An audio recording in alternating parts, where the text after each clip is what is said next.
Hair आहे त्याला आपण आता स्मूथ अँड शाईन करण्यासाठी यांना आपण स्मूथिंग ट्रीटमेंट आपण सुचवलेली आहे. तर हेअर स्मूथिंग आपण या केसांना करणार आहे. या केसाची स्थिती मेहंदी पाऊच कलर लावून कशी झालेली आहे बघू शकता तुम्ही. अवघे 5 ते 10 मिनिटात आम्ही या स्मूथिंग ट्रीटमेंटला सुरुवात करणार आहे.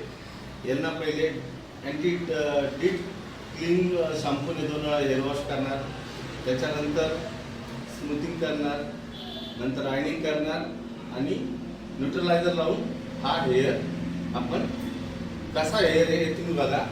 अवघे 10 मिनिटाच्या आत तुम्हाला ट्रीटमेंट सुरू करतोय.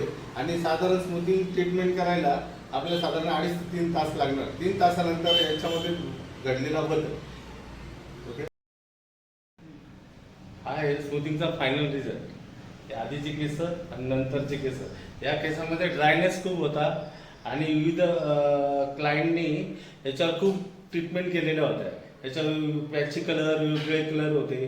हेअर स्मूथिंग करताना आपण याची विशिष्ट अशी काळजी घेतली.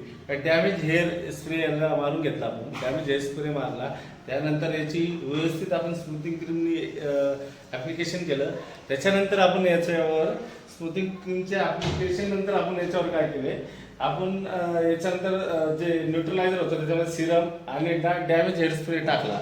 डॅमेज हेअर स्प्रे टाकल्यामुळे काय झालं, यांच्या केस खूप जळीत केस होते. त्याच्यामध्ये यांचे केस सगळे जळीत केस स्मूथ अँड शाईन झाले. न्यूट्रलायझरमध्ये पण सिरम टाकलं, नंतर आम्ही मास्कमध्ये पण सिरम टाकलं आणि त्यानंतर हा फायनल रिझल्ट.